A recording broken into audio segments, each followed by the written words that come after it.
안녕하십니까, 변화국어입니다. 오늘 2025학년도 수능특강 문항 적용학습 고전산문 세 번째 작품이 위경천전 작품 공부해 보도록 하겠습니다. 우리 산문 작품을 공부하실 땐 서술상의 특징, 그리고 인물이 말을 한다면 말하기 방식, 그리고 내용 일치 불일치 문제는 꼭 정리를 해 주셔야 되는데, 더불어서 이 작품은 중간중간 시가 삽입되어 있으니까 그 시의 기능이라든지 상징적 의미까지도 공부를 하셔야 하는 작품입니다. 자, 그러면 본문으로 들어가 보도록 하겠습니다. 자, 첫 번째 위생이라는 인물이 나오는데요. 우리 본격적으로 고전산문을 공부하기 전에 우리 호칭 한 번만 간단히 정리 좀 해보도록 하겠습니다. 우리 앞으로 고전산문에서요, 무슨 생이 나온다면 앞에 바로 성씨가 되겠습니다. 그러니까 김씨성은 김생, 이씨성은 이생 이렇게가 나오는데, 그 생은 젊은 남자를 뜻합니다.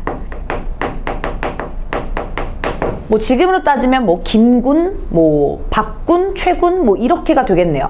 그리고 무슨 랑 같은 경우는 앞에 물론 성씨가 여전히 붙고요. 거기엔 젊은 여자라는 호칭이라고 생각을 해주시면 되겠습니다. 지금으로 따지면 뭐 김양, 뭐 박양, 뭐 이런 식으로 되겠습니다. 자, 그리고요, 우리 무슨 진사라고 하는 호칭은 바로 양반 남자가 되겠고요.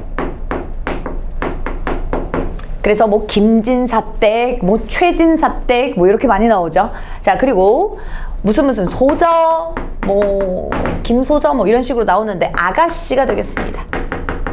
그래서 뭐 양반가에서 딸을 많이 부를 때 뭐 김소저, 뭐 최소저 이런 식으로 부르겠죠.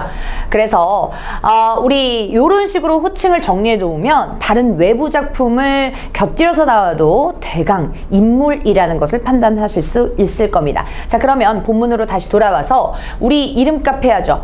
홍길동전의 주인공은 홍길동, 춘향전의 주인공은 춘향이듯이 위경천전이기 때문에 우리 중심인물 위생이 나옵니다. 위경천전의 중심인물 동그라미 한 번만 칠게요.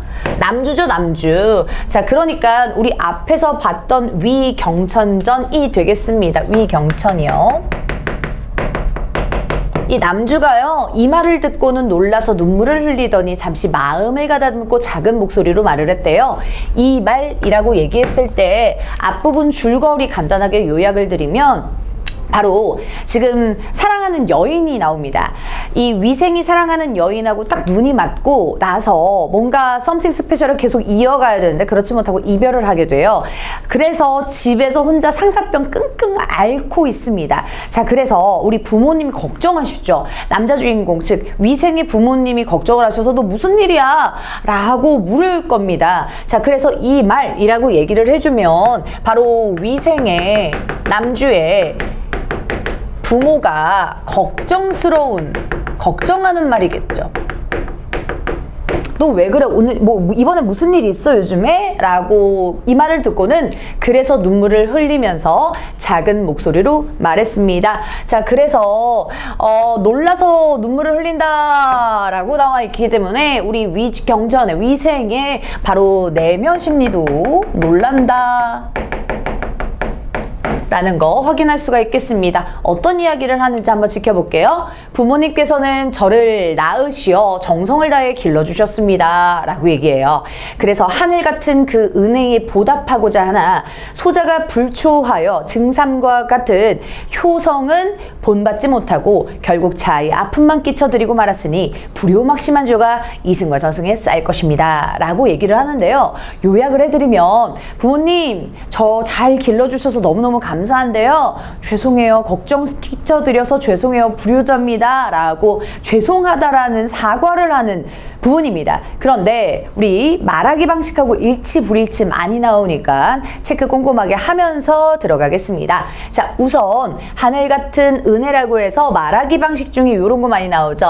지규 사용하고 있으니까 뭐 비유를 활용하여 부모님의 은혜를 감사한다 뭐 이런 식으로 나오니까 체크를 해드릴게요. 보답하고자 하나 소자라고 얘기를 한다면 바로 위생 자신을 이르는 말이죠. 여러분, 소자랑 소저랑 당연히 헷갈리시면 안 되겠죠. 네, 소자 말합니다. 낮춰 이르는 말입니다. 불초라고 얘기하는 거는요, 어리석다라고 이해해 주시면 돼요. 자, 그래서 불초라는 어휘가 원래는 아버지를 닮지 못하다라는 의미인데 여기서는 그냥 제가 어리석어서요 라고 나옵니다. 자, 우선 그 다음에 말하기 방식 되게 중요한데요. 증삼이라고 하는 증자라고 주석에 달려있죠.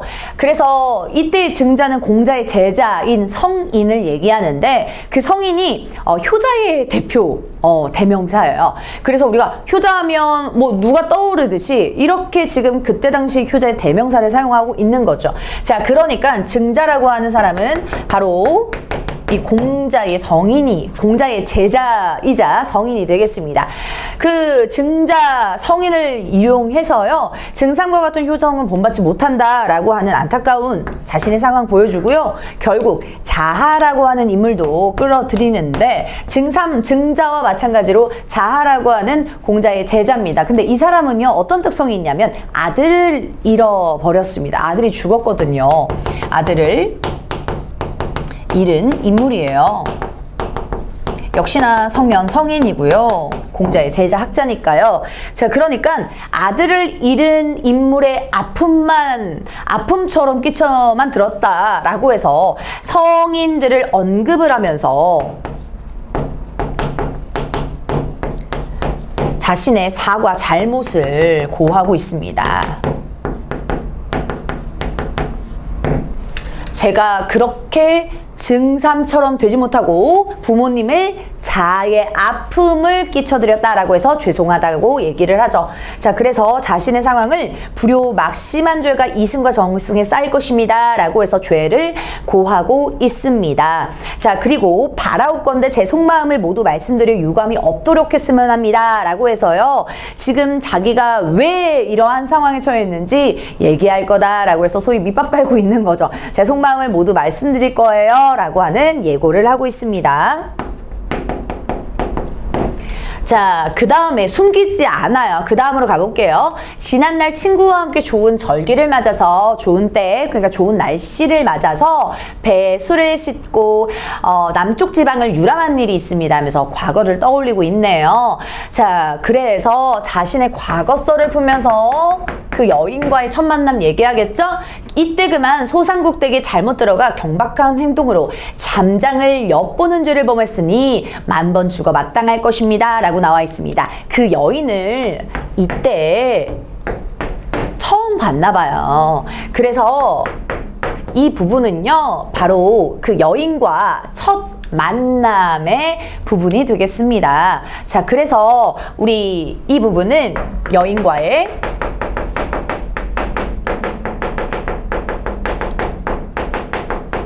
첫 만남의 상황을 보여주고 있습니다. 그쵸? 자, 그런데 만번 죽어 마땅할 것입니다 라고 왜 그러냐면 그때 사회상 통념상 뭐예요? 이렇게 요즘처럼 막 자만추 이렇게 자유연애가 활발하지 않고 부모님 집안에서 정해주는 그런 결혼 그리고 연애가 많았죠. 자, 그러니까 여기서 자기가 자유롭게 자기 멋대로 자유연애를 했으니까 죄송하다, 심려를 끼쳐드린다 이런 식으로 해서 사과를 하는 겁니다. 아시겠죠, 여러분? 그리고 이때 소상국댁이라고 하는 것은요, 그 여인의 아버지가 되겠습니다. 만번 죽어 마땅할 것입니다. 계속 가볼게요. 붉은 누각에서 한 번 이별하고 나서는 만리강물의 산길로 험하여 소식을 통할 밤도가 없었습니다 라고 얘기합니다. 그래서 자신의 이별의 상황 나오죠. 자, 그래서 이별 상황 나오는데요. 그 이유가 중요합니다. 원인. 얘는 놀다가 그 여인을 딱 처음 만났는데 그때 호감이어서 좋았어요. 근데 부모님이 이어주신 것도 아니고 그냥 우연히 만난 건데 그래 있자 집에 가자라고 하죠. 근데 집에 갔더니 자꾸 그 여자만 생각나는 거예요. 웬일이니. 그래서 나 이별을 해가지고 험해서 소식을 통할 방도도 없고 뭐 번호 교환도 못하고 그때 당시 휴대폰도 없었으니까 메신저도 못하고 뭐 주소도 몰라요. 그러니까는 지금 끙끙 앓고 있다라는 얘기입니다. 자, 원인은 뭡니까? 자기네들의 개인적인 문제 때문에 그렇습니다. 자, 그래서 원인은 개인적 상황, 개인적인 문제를 통해서 이별을 하고 있습니다. 그렇죠. 자, 그래서 만리강물 산길도 험하다라고 얘기를 하면서 이런 표현으로 뭐예요? 거리감이 너무 멀다라는 것을 강조해주고 있습니다. 소식을 통할 방도가 없었다는 것도요, 단절감을 강조하려고 하는 표현입니다. 알겠죠? 자, 그렇게 해서 넘어갈게요. 오직 그 한 가지 생각이 가슴에 맺혀 결국 미친 병이 생겼으니 죽은 뒤에야 편안해질 것이요 다른 방법은 없는 듯합니다 라고 얘기해요. 자, 이 사람 아프대요. 끙끙 앓고 있어요. 어떠한 물리적으로 과학적으로 증명될 수 있는 병인가요? 아니죠. 마음의 병이죠. 사랑을 통한 병, 상사병. 네. 그래서 여기서 말하는 이 미친 병은 상사병이 되겠죠. 그리고 그 한 가지 생각이라고 하는 것은 이 여인과의 이별이죠.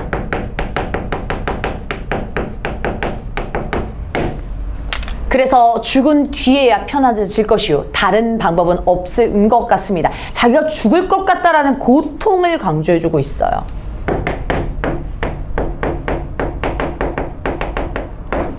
자기가 쇠약해졌고 고통스럽다라는 것을 보여주고 있습니다.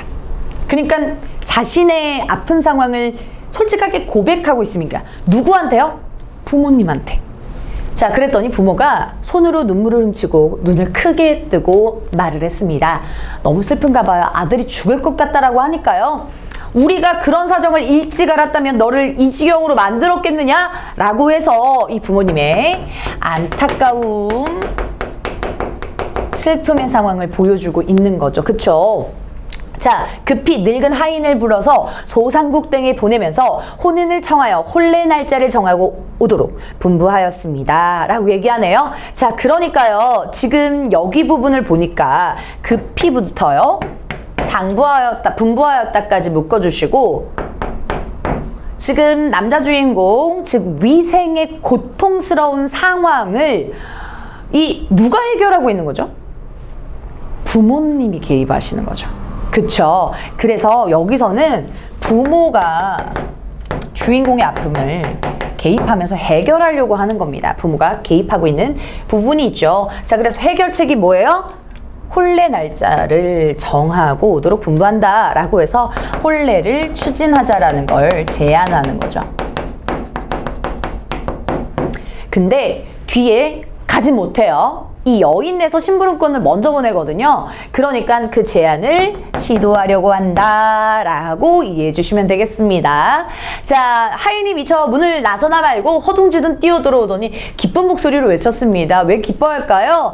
상국댁에서 보낸 심부름꾼이 먼저 도착했습니다요. 막 이래요. 자, 그러니까 여기 상대편 소상국댁에서 보낸 심부름꾼이 먼저 도착했으니까 역시나 그 여인도 상사병을 앓다가 아빠가 먼저 알았겠구나 라는 것을 우리는 추론을 통해서 알 수 있겠죠. 자, 그러니까 여기서 기쁜 목소리는요, 바로 심부름꾼이 먼저 도착했기 때문에 그런 거죠. 이유는 바로 여기 밑에서 있겠습니다. 그쵸? 자, 그래서 하인은 소상국댁에 갔다 안 갔다?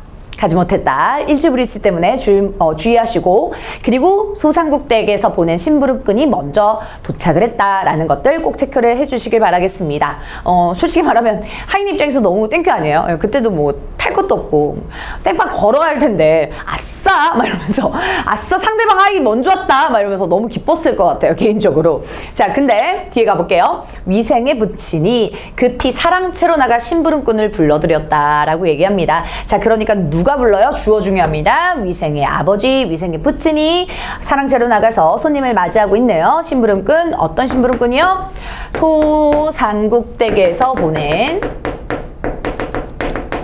심부름꾼이요. 붉은 관을 쓰고 쇠로 만든 띠를 찬 팔척 장신의 남자가 뜰에서 두 번 절하고는 무릎을 꿇고 삼국의 편지를 바쳤습니다. 자, 근데 우리 여기 부분 서술할 때요, 누구를 묘사하는지를 주의해 주셔야 돼요. 우리 고전 산문은 인물 그리고 그 상황 이런 것들을 되게 주목하다 보니까 이 지금 가로로 묶어 있는 이러한 외양 묘사는 누구를 외양 묘사하고 있죠? 맞습니다. 소상국댁 심부름꾼을 외양 묘사하고 있습니다. 자, 그래서 그런 것들 주목하시고요. 소상국댁 심부름꾼 외양 묘사. 자, 그래서 뭐 시각적인 부분들도 나오고, 그리고 외형 묘사 이 팔적장신 엄청 크대요. 그래서 그런 남자가 왔습니다. 그런데 태도 보세요. 뜰에서 두 번 절하고 무릎을 꿇고 편지를 바쳤습니다. 심부름꾼이나 보니까 상대방에 대한 예의를 갖추고 있는 태도입니다. 계속 한번 보겠습니다. 자, 관을 쓰고 쇠로 만든 띠를 찬 팔척 장신의 남자가 이 무릎 꿇고 삼국의 편지를 바치면서 뭐라고 하는지 한번 볼게요.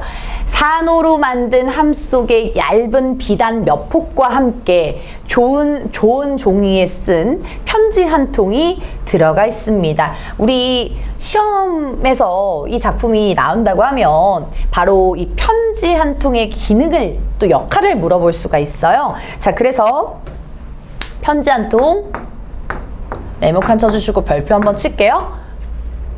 자, 편지 한 통 누가 보냈습니까? 소상국. 네, 따님이 보내셨나요? 그 여인이 보냈나요? 아니면 소상국, 즉 그 여인의 아버지가 보냈나요? 그 아버지가 보낸 겁니다. 주의하시고, 편지 한 통은 바로 소상국이 발신자입니다. 자, 근데 편지 한 통 보내면 그냥 이렇게 쪽지처럼 이렇게 접어서 줘도 되는데, 아우, 정성스럽게 포장한 거 보세요.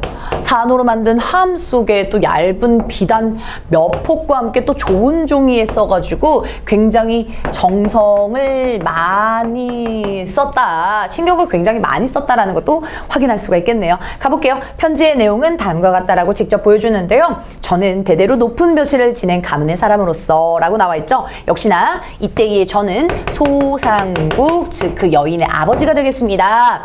자, 여기 부분 편지 한 통의 기능 잘 나와 있기 때문에 어떠한 기능이요? 말하기 방식과 그리고 어떠한 내용이 담겨 있는지 그런 것들에 대해서 시험에서 물어볼 수 있거든요. 한번 정리하면서 갈게요. 먼저, 저는 대대로 높은 벼슬을 지낸 가문의 사람으로 조정에서 벼슬하여 재상의 지위에 오르고 부귀도 누렸습니다. 자, 그러면서 자신의 내력을 요약해주고 있습니다. 자신의 내력 요약. 저 이런 사람이고요. 벼슬도 지냈고요. 재상에 오르고 돈도 좀 있어요. 이렇게 얘기하고 있나요?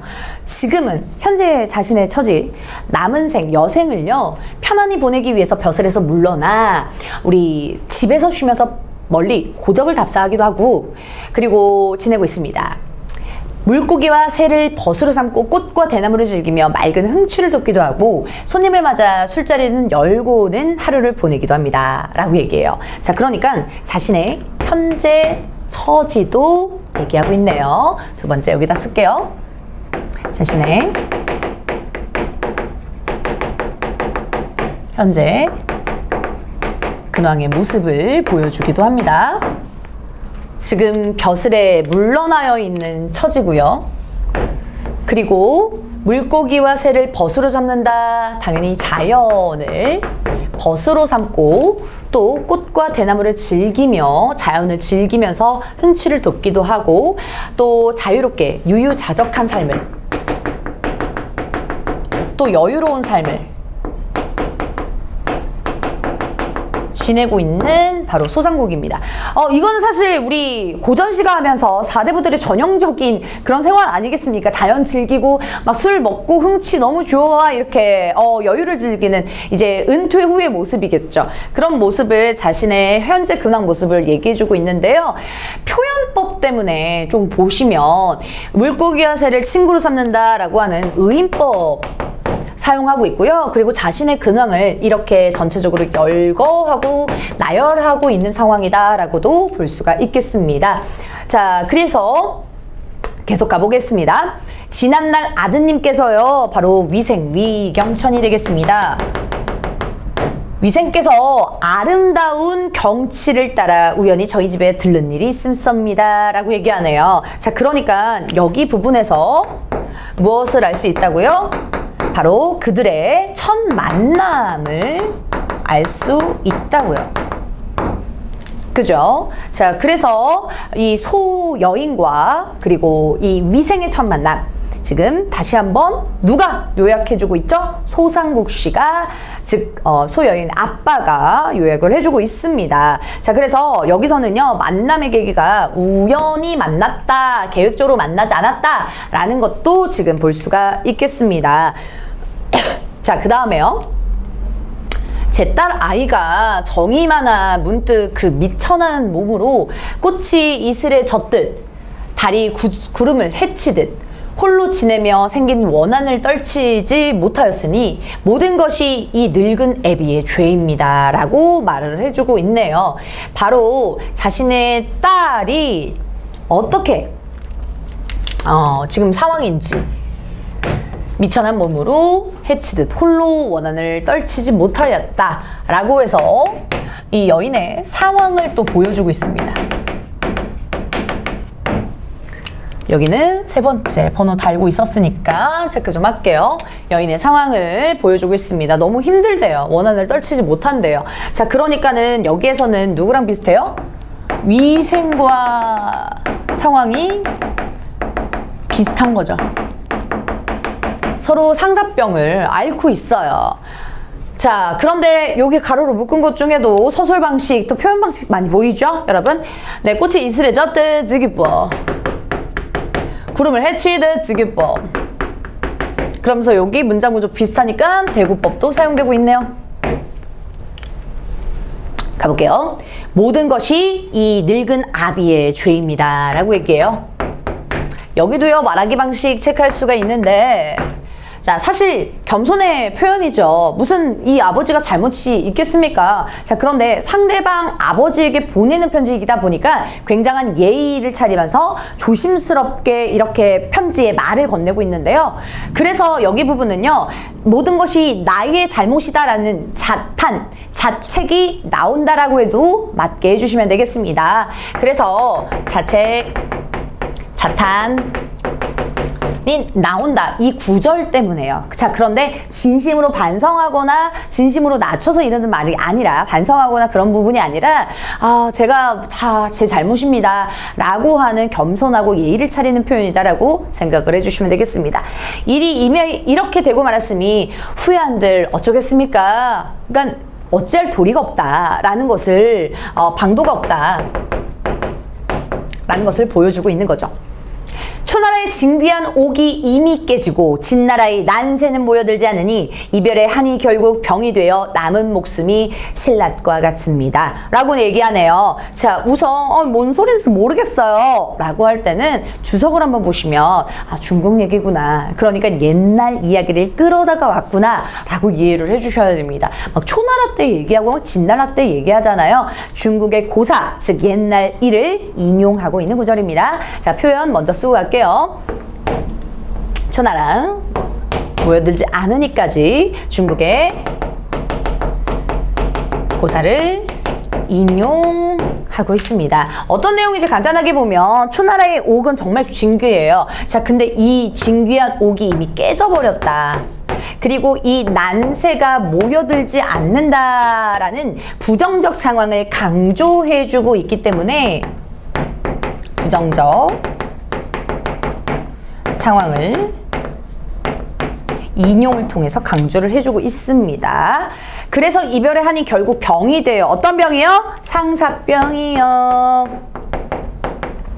남은 목숨이 신락과 같습니다. 지규표현법 사용하면서 비유하면서 우리 딸아이가 죽을 것 같아요. 비슷한 처지죠. 역시나 난세가 죽으면 봉황새도 쓰러지다니 만일 부부의 정을 가로막는다면 천지가 다르도록 부모의 마음 어떻겠습니까? 라고 해서 이 우리 여인의 아버지죠. 여인의 아버지, 우리 소상국 씨는, 부모의 마음으로 설득을 하고자 해요. 왜냐? 상대방 이 부모의 마음은 아직 모르잖아요. 그런 상태에서 편지를 보낸 상황이기 때문에 이러한 표현들을 많이 사용했다라는 점 정리해 주시면 되겠습니다. 난세가 죽으면 봉황새도 쓰러진다 라고 얘기했을 때는요, 이 난세를 굳이 인물로 비유하면 얘가 죽으면 걔도 무너져. 지금 자신의 딸의 상황은 알고 있죠. 이 여인을 비유한다면요, 봉황새도 쓰러진다 라고 얘기를 합니다. 여기서는 바로 위생이 되겠습니다. 자, 굳이 나누자면 이렇게 나눈다라는 거예요. 사실 봉황새도 난사의 큰 종류 중에 하나입니다. 자, 그러니까 얘가 죽으면 쟤도 죽을 거야. 그러니까 만일 부부의 정을 가로막는다면 천지가 다 하도록 부모 마음 어떻겠습니까? 라고 하면서 이 부모의 마음으로 설득하고 있는 거죠. 마지막, 속히 좋은 날을 잡아 혼례를 올리게 해주길 바라겠습니다. 여기 묶어서 5번이라고 넘버링 달아줄게요. 바로 편지의 목적입니다. 뭐예요? 야, 결혼시키자. 혼례를 추진합니다. 결혼시키자, 이런 식으로 얘기를 하고 있습니다. 그리고 모쪼록 귀댁에서 저희 집의 한미함을 탓하지 말아주시길 바라겠습니다 라고 하는데, 이때의 귀댁이라고 하면 위생의 집이게 되겠죠. 저희 집 바로 소상공내가 되겠죠. 자, 한미함은요, 가난하고 비천한 거예요. 다시, 가난하고 비천한 거예요.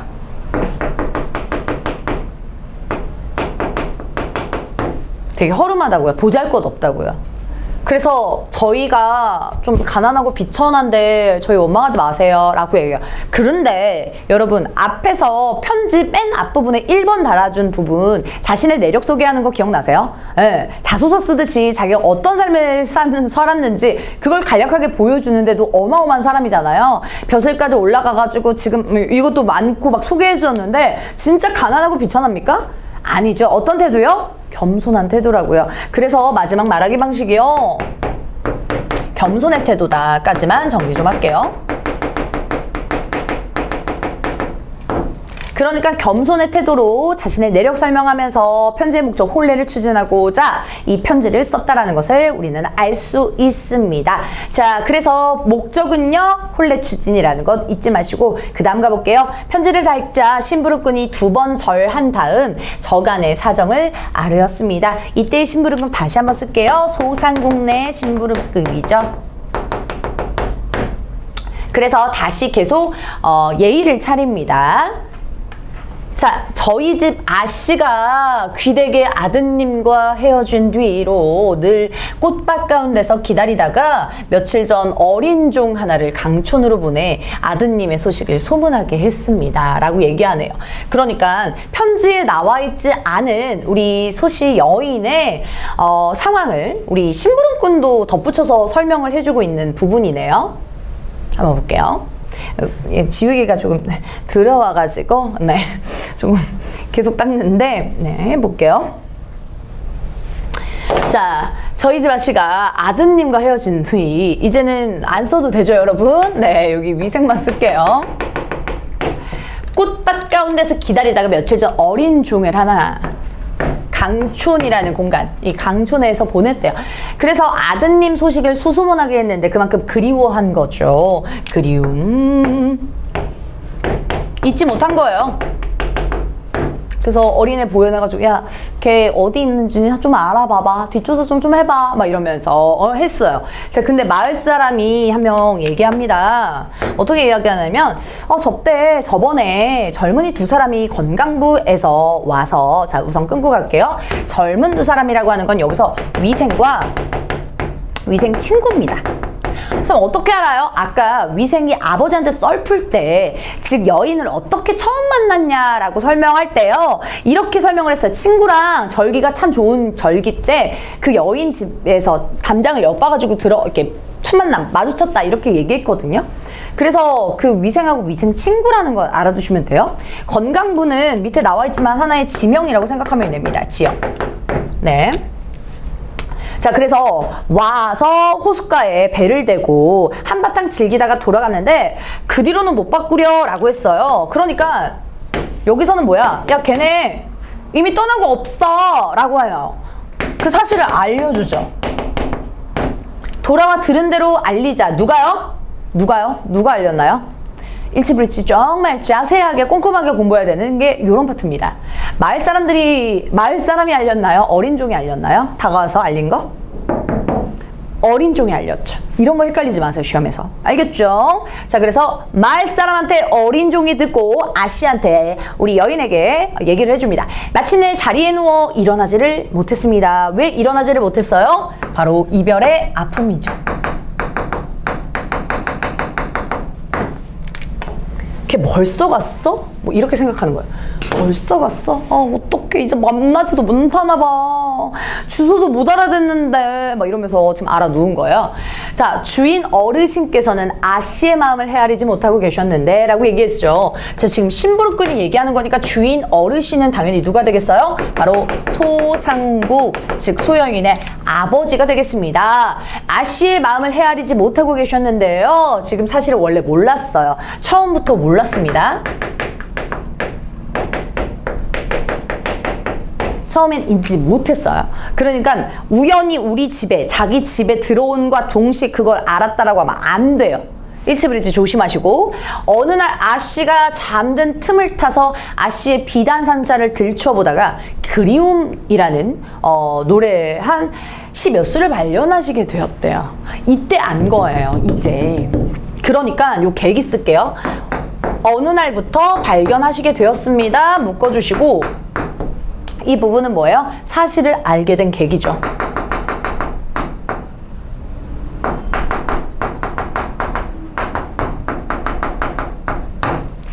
그 남자랑, 즉 위생과 사랑하고 있다라는, 그리고 지금 그것 때문에 이별의 아픔을 겪고 있다라는 사실을 알게 된 계기는 우연히 비단 상자를 잠든 틈을 타서, 우연히는 아니에요. 죄송해요.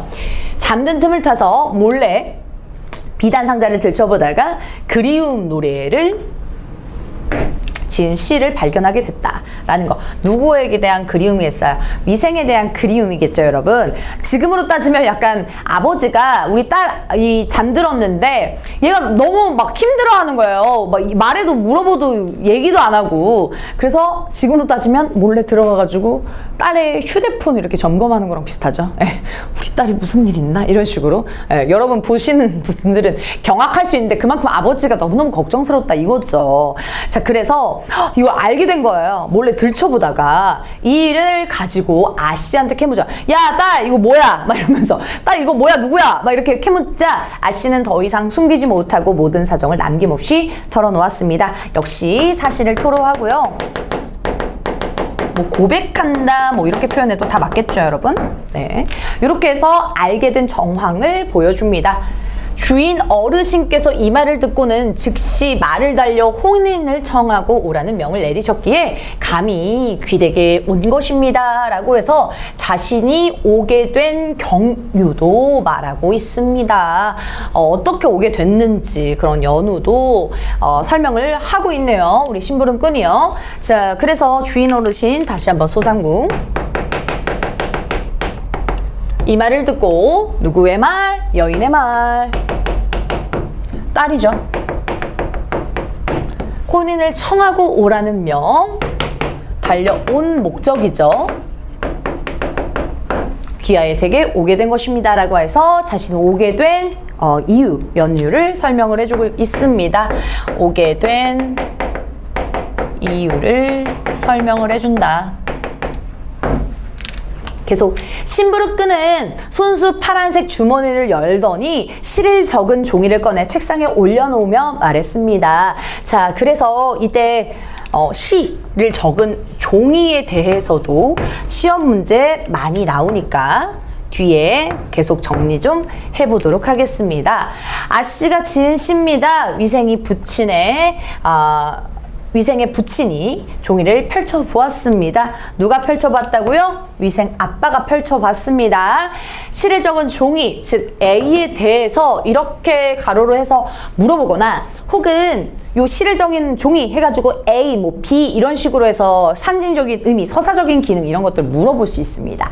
요거 시험 포인트 꼭 정리해 주시길 바라겠고 A 파트 정리할게요. 버드나무 한들한들 연못엔 물 가득 하면서 주변 풍경 얘기하죠.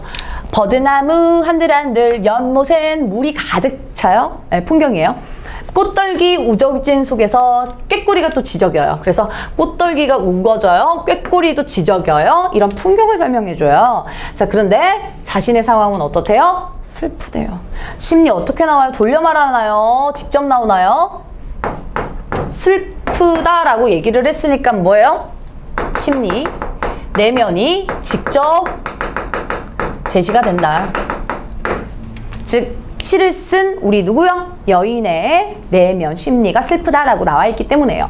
자, 그런데 그 뒤에는요, 곡조라고 해서 이 음악의 흐름을 얘기해 주죠. 음악의 그 곡조는 금슬이다라고 하는 거. 금슬 참고로 우리 검은고,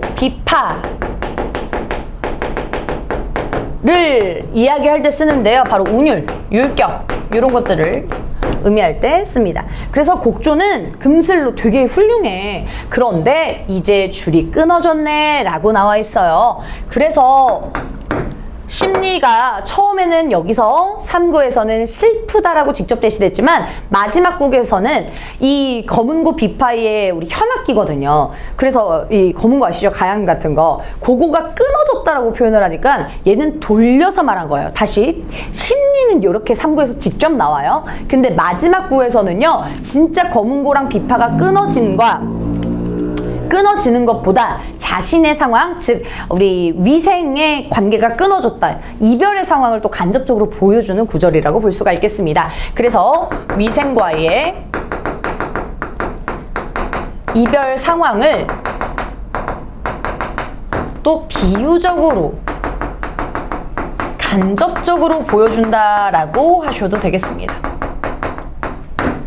그래서 간접적 제시, 뭐 직접적 제시 각각 물어볼 수 있겠고요. 여기 통째로 물어봤을 때는 둘 다 맞다라고 이해를 해주셔야 되겠습니다. 자, 근데 넘어가기 전에요. 그럼 위에 풍경 왜 나왔을까요? 풍경 어때요? 좋아요? 아니면 부정적이에요? 물 가득하고 막 꾀꼬리 지저귀고요. 꽃도 막 없는 게 아니라 막 우거져서 풍성해요. 되게 풍경이 좋죠. 풍경과 그럼 내면 심리가 어떻게 되는 거예요? 비슷해요? 대조돼요? 대조되죠. 대비되죠. 그거 포인트 잡아주시면 되겠습니다. 이게 무엇을 상징하는 것뿐만 아니라 형식상의 특징 그리고 요 자연물의 기능 알고 있어야 되는데 우선 여기에 자연은은요. 우리 이 여인과 화자와 대비됩니다. 여인과 대비되는 상황이에요. 자, 그렇기 때문에 우리 먼저 뭐가 나와요? 풍경이 나온다라고 볼 수 있겠고요. 그리고 심리가 직접 나오든 간접 나오든 이 뒤에는 정성화 나오기 때문에 A의 구조는 선경, 후정의 구조다라고 생각을 해주시면 되겠습니다. 버드나무, 연못, 꽃떨기, 꾀꼬리는 다 우리 화자의 정서, 즉 우리 여인의 정서와 대조되는 부분이다라고 생각을 해주시면 되겠습니다. 자, 그리고 뭐 감각적인 부분들도 뭐 있겠죠. 우거졌다, 뭐 물 가득이다 이런 것들은 뭐 시각으로 볼 수 있겠고요. 여기 청각. 그래서 다양한 감각적인 표현법들도 볼 수가 있겠죠. 또 뭐 연주한다, 곡조다 이것도 다 청각으로 들어가시면 되겠습니다. 네, 그 다음 부분으로 이어서 가보겠습니다. 중략 부분 줄거리 이후인데요. 가볼게요. 위생과 소숙방은요. 그래서 이제 앞에서 제가 여인이라고 불렀는데 이 줄거리에서 이제야 여인의 이름이 나옵니다. 소숙방이라고 하는 여인으로 불릴게요. 그래서 소숙방은 우리 좋은 날 가려잡아서 혼례를 행했습니다. 자, 그러니까 이별 상황을 어떻게 해결됐나요? 네, 해결됐습니다. 자, 그래서 여기에서는요, 우리 두 번째 만남이라고 보셔도 되고, 재회라고 보셔도 됩니다. 그쵸? 재회를 했습니다. 그런데 꽁냥꽁냥하고 막 이렇게 알콩달콩 이제 살아야 되잖아요. 막 서로 끙끙 앓다가 만났으니까. 근데 8월에 외적이 조선을 침략해버리는 전쟁이 발생. 우리 조선하고 외적이 싸우는 전쟁이 뭐죠? 맞습니다. 임진왜란이에요. 1559년에 발생한 임진왜란이 발발됐는데 이게 실제 있었던 일이죠. 그렇기 때문에 요거는 역사적 배경이 실제 사건이 들어간다라고 하셔도 괜찮습니다. 현실성을 더 부각시키는 거죠. 자, 그 다음에 계속 가볼게요. 황제는 위생의 부친을요 아버지를 장군에 즉 정토 제군사에 임명하여 병사 3만 명을 거느리고 요양으로 부임케 합니다. 그러니까 이 황제에게 부임을 받게 되는 거죠. 자, 그래서 위생의 부친은 위생을 급히 불러서 함께 참전을 하게 됩니다. 자, 그러니까 어떻게 해요? 두 번째의 이별이 되겠죠. 자, 그러니까 위생의 부친은 위생을 불러서 참전하게 되었다라고 하는 건 두 번째의 이별이 되겠습니다.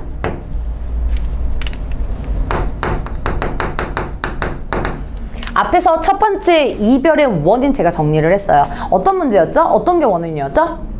개인적인 문제. 서로 헤어지게 됐고 연락을 못하는 사이가 되어버렸다. 자, 그런데 두 번째 이별은 얘네들 탓인가요? 아니죠. 나라의 탓이죠. 정확하게는 사회적인 문제입니다. 자, 그러니까 원인은 사회적 문제라고 정리를 해주셔야 되고 가볼게요. 소숙방은 집 밖까지 따라 나가서 통곡하다가 혼절해버려 기절을 막 얘는 너무 막 사랑꾼이에요. 네, 한참 뒤에야 깨어났습니다. 자, 보는 이들이 모두 가련히 여겼다라고 얘기했는데요. 자, 여기의 특징, 서술상의 특징. 여기 부분을 관점에 따라 조금씩 차이가 있는데 대체적으로 서술자의 개입이라고 보셔도 됩니다.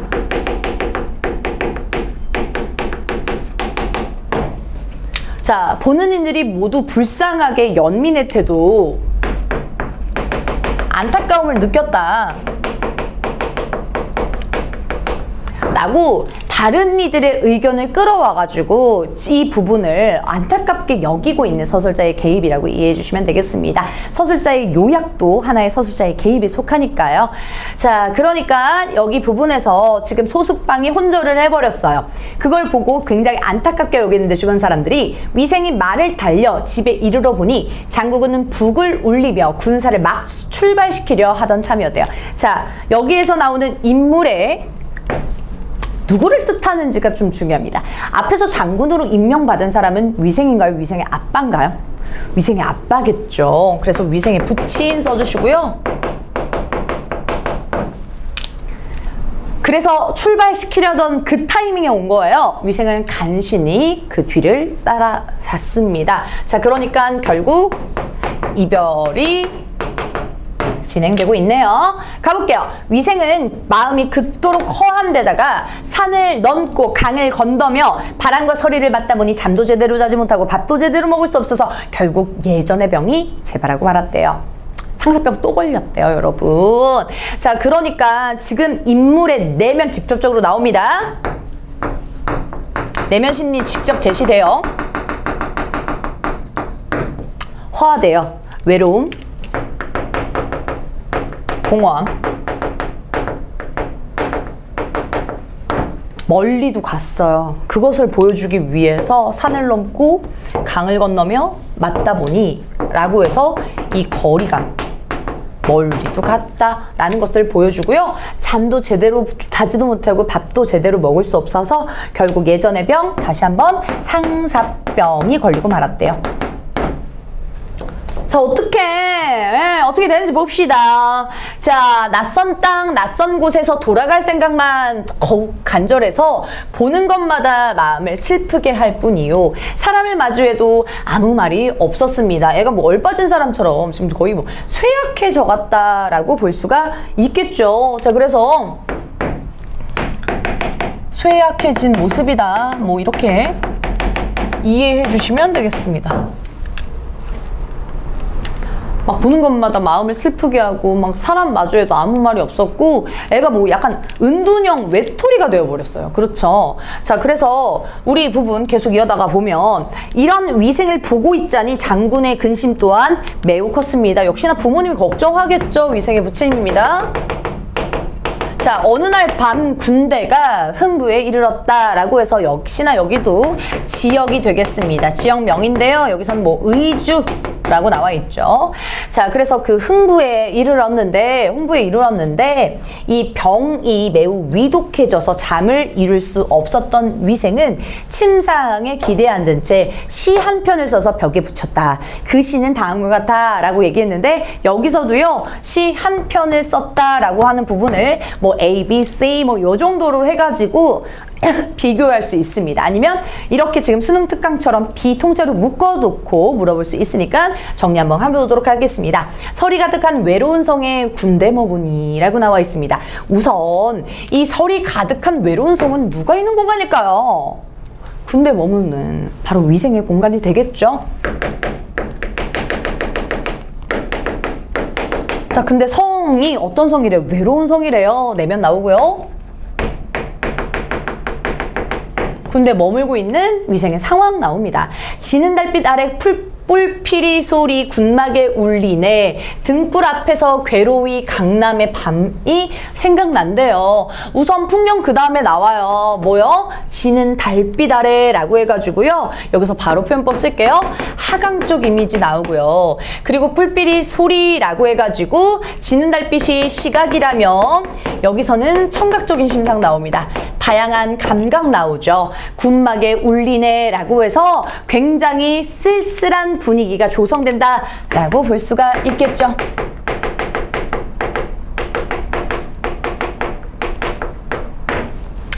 서리가 가득해요. 외로운 성에. 거기에 달빛 져요. 풀피리 소리 우왕 막 이렇게 해가지고 막 부부젤라 소리 막 나요. 쓸쓸하죠. 고독한 배경 설명해주고 있습니다. 그 다음에요. 등불 앞에서 괴로이 강남의 밤 생각난데요. 이때 참고로 강남의 밤은요. 바로 이 소숙방과의 여인과의 첫 만남입니다. 즉 생각난다 여기 부분은요. 과거 회상이겠죠. 과거를 떠올리고 있습니다. 근데 이 과거를 회상해서 과거의 시점에서 서로 떠올리는 건 아니에요. 과거의 시점을 서술하는 건 아니에요. 주의하실 거. 그냥 과거를 떠올리고 있다라고만 해주셔야지 뭐 역순행이나 이런 건 안 됩니다. 조심하시고요. 자, 괴로이 강남의 밤 생각나니까 내면도 괴롭다라고 내면 나옵니다. 마지막 중요한데요. 우리 기러기는 울며 초나라로 돌아가누나 라고 얘기합니다. 이때의 기러기 간혹가다가 시험에서 물어볼 수가 있는데 이 기러기는요. 우는 것까진 오케이. 분위기 조성해서 외로움 심화하는데 초나라로 돌아간대요. 그러니까 이때의 돌아간다라는 의미는요. 기러기는 자신의 고향으로 돌아가야 한다. 회귀한다라는 겁니다. 그러니까 자신이 있는 곳으로 가기 때문에 이 부분은 기러기는 위생의 처지와 돌아가요. 얘는 비슷해요. 대조돼요? 대조되겠죠. 왜? 위생은 못 돌아가고 있잖아요. 그러니까 처지와 대조된다라고 이해를 해주시면 되겠습니다. 자, 그러면 감정은 간단합니다. 외롭고 쓸쓸하고 우울하고 슬프고요. 막 아픔이 서려 있어요. 자, 그런데 여기 부분은요. 비 전체가 뭐예요? 분위기 조성하는 자연물들이 굉장히 많다라는 거. 그래서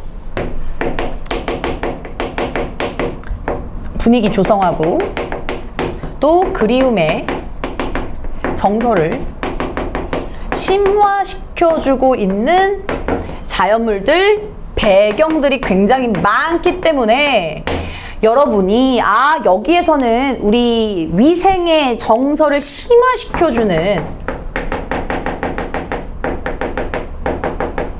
관련해서 객관적 상관물이라고 해서 이해해 주셔도 됩니다. 즉 정서를 심화시켜주는 요소, 즉 객관적으로 있는 기러기를 울면서 초나라로 가네 라고 이해를 해주고 있기 때문에요.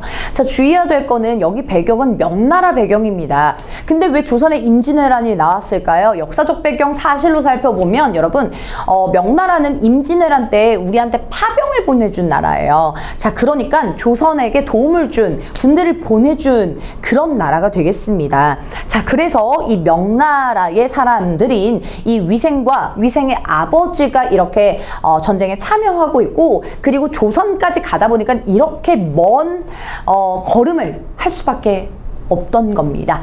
그렇게 참고해 주시면 되겠고요. 자, 그 다음에 가볼게요. 군막 안에서 김생이란 사람이 있었는데 라고 나와 있죠. 군막 안에서라고 하니까 지금 군대 안에서 군대 천막 있잖아요. 그걸 군막이라고 하는데 그 김생이라는 사람이 뉴페이스 등장하네요. 생이라고 하는 호칭은 뭐라고요? 젊은 남자. 지금으로 따지면 뭐 김군, 김씨가 되겠죠. 자, 김생이라는 사람이요. 그 또한 글재주가 뛰어난 인물이다 라고 얘기하고 있어요. 자, 그러니까 여기에서는 인물의 정보를 직접 제시하고 있습니다.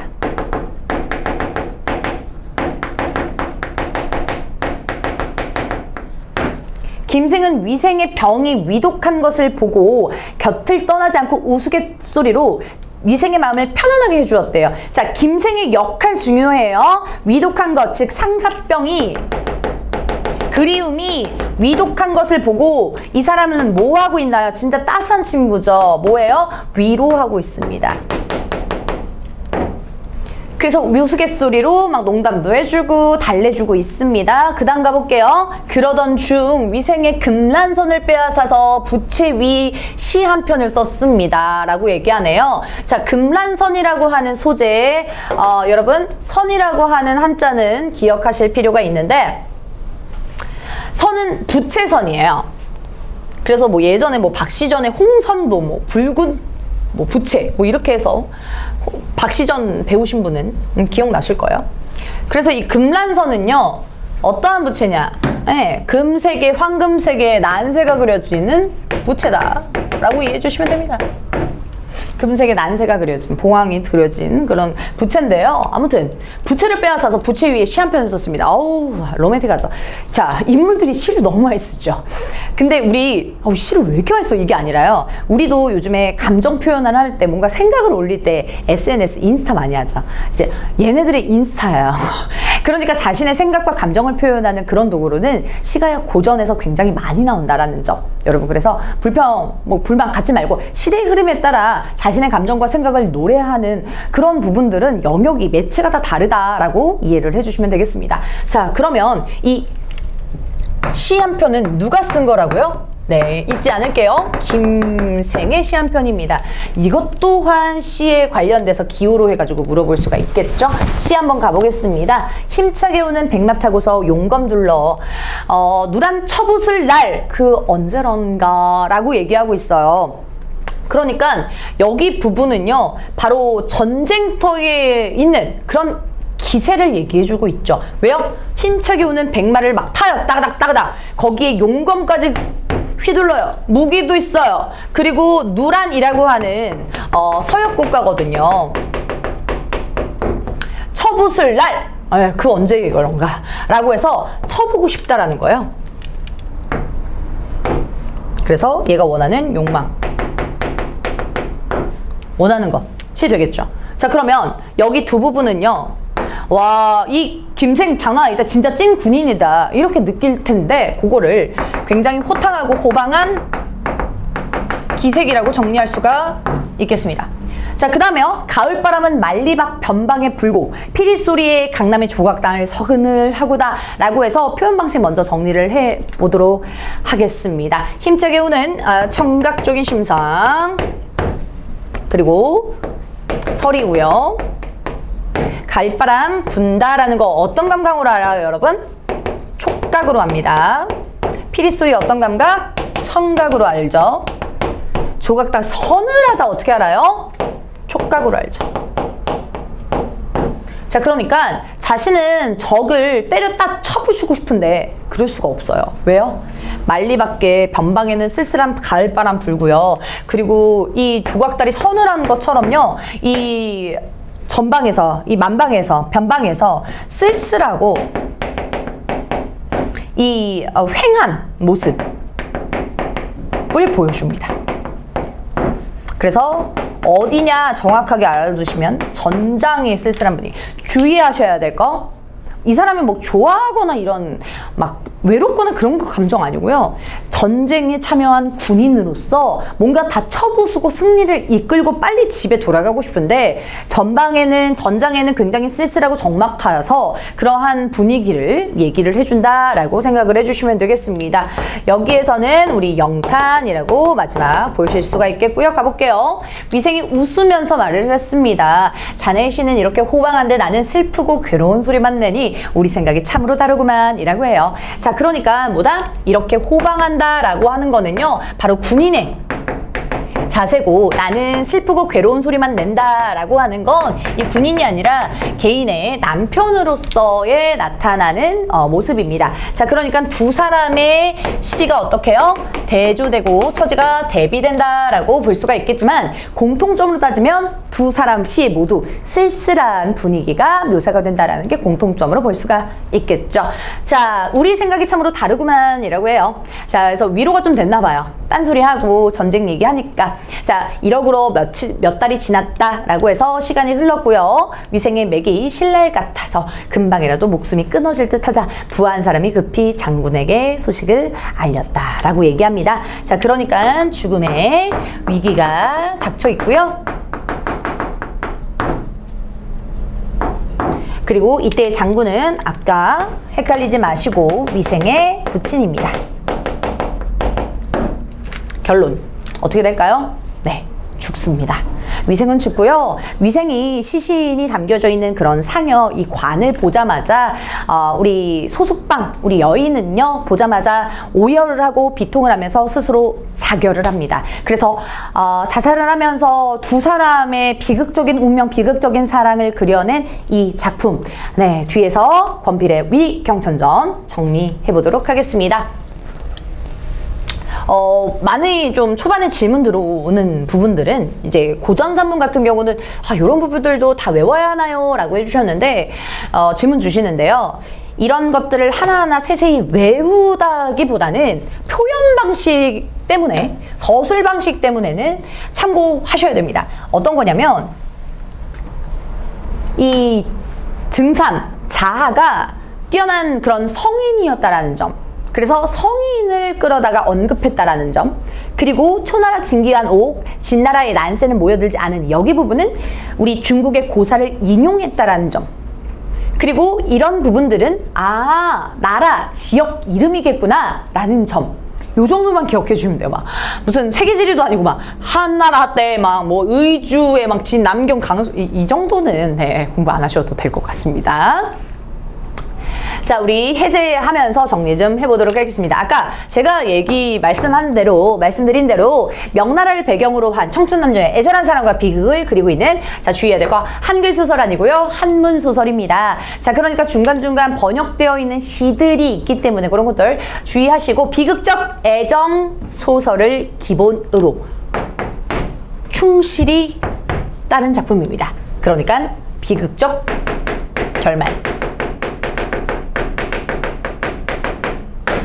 사랑만이 유일한 삶의 희망이라는 생각을 바탕으로 이별의 상황에서 죽음을 맞이하게 되는 주인공들의 슬픈 운명을 형상화하고 있습니다. 자, 그러니까 이 작품은 남녀 모두 다 사랑 없으면 죽어! 막 이런 사랑꾼의 면모들에 있는 좀 주목한 그런 인물들이 있죠. 뒤에 계속 마저 정리 좀 할게요. 위경천전은 전체 줄거리에 요 부분 알아두시는 게 많이 도움이 될 겁니다. 한 번씩 읽어보시고, 청춘남녀의 비극적이고 애절한 사랑을 노래한 이 위경천전, 제가 중요한 포인트 정리하면서 오늘 마무리해 보도록 할게요. 우선 이 작품은 여러분 전체의 구조가 중요합니다. 구조. 어떤 구조요? 우리 만남하고요, 이별의 구조가 반복된다라는 게 굉장히 중요해요.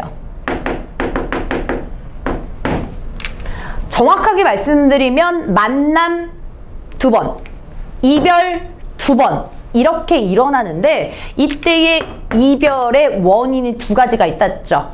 첫 번째 원인은요, 개인적 차원에서의 이별, 그리고 두 번째는 사회적 문제 때문에 일어난 이별. 요렇게 해서 두 가지의 이별이 있는데, 이때의 마지막 두 번째 이별에서는 영원한 이별이 되겠습니다.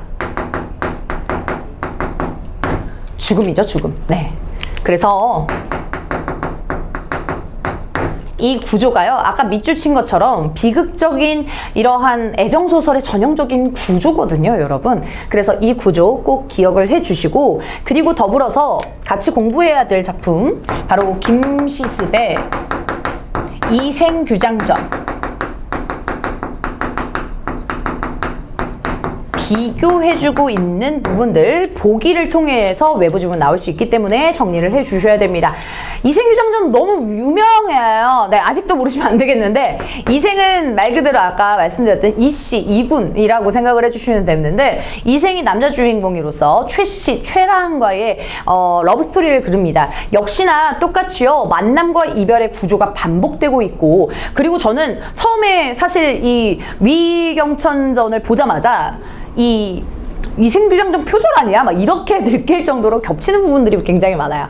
이 남녀 주인공이 첫 만남도 담장을 넘어가지고 이렇게 봐가지고 넘볼교 담장장 해가지고 담장을 넘어서 보는 거거든요. 똑같잖아요. 그리고 만남 이별도 똑같고요. 그리고 심지어 여기서는 홍건적인 아니라고 해서 전날 사회적 문제 때문에도 이별되는 부분들이 정말 비슷합니다. 그렇다면 이런 공통점들은 간략하게 요약을 해드렸으니, 자, 차이점 위주로 주목해야 될 거 정리 좀 해드릴게요. 자, 차이점은요, 이생규장전하고 비교를 했을 때 바로 요 위경천전은요,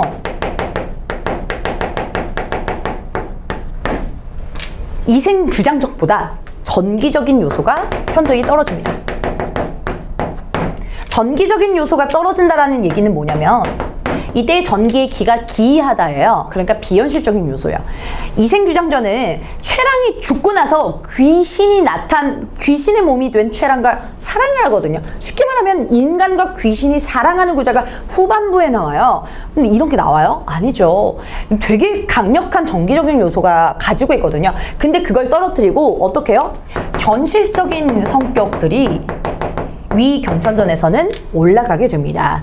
자, 그러니까 공통점으로는 역사적 배경, 임진왜란, 그리고 홍건적의 난, 이런 사회적 문제가 나오기는 하지만, 거기에서의 차이점은 전기적 요소가 위경천전에선 떨어지고 현실적인 요소가 더 부각되면서 주고받는 그런 부분들이 많다라는 거. 그리고 마지막으로요, 우리 위경천전은 여러분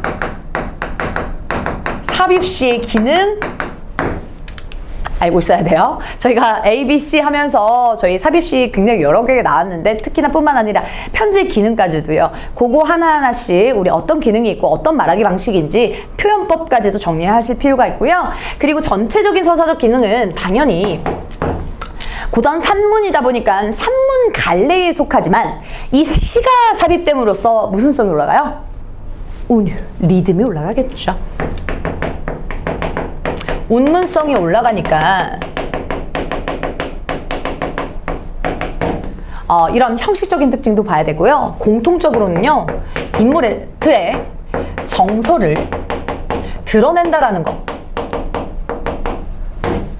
그래서 소숙방도 그렇고요. 그리고 우리 위생도 그렇고요. 그리고 마지막 뭐 김생까지도 그려내고 있습니다. 그래서 이 작품은 뭐 특이하게도 이런 친구 있잖아요. 이 친구 부분 엑스트라로 넘어갈 수 있는 그런 인물들도 되게 꼼꼼하게 좀 자세히 인물 정보가 나온다라는 점도 우리 이생규장전과 차이점이니까, 여러분이 이렇게 세 가지 포인트뿐만 아니라 말하기 방식, 일치, 불일치, 서술 방식까지 꼼꼼히 공부하다 보면 우리 전체 줄거리까지도 확장할 수 있는 능력을 기를 수 있게 됩니다. 오늘 강의는 여기까지고요. 여러분 위경천전 우리 복습 많이 하시길 바라겠습니다. 고맙습니다.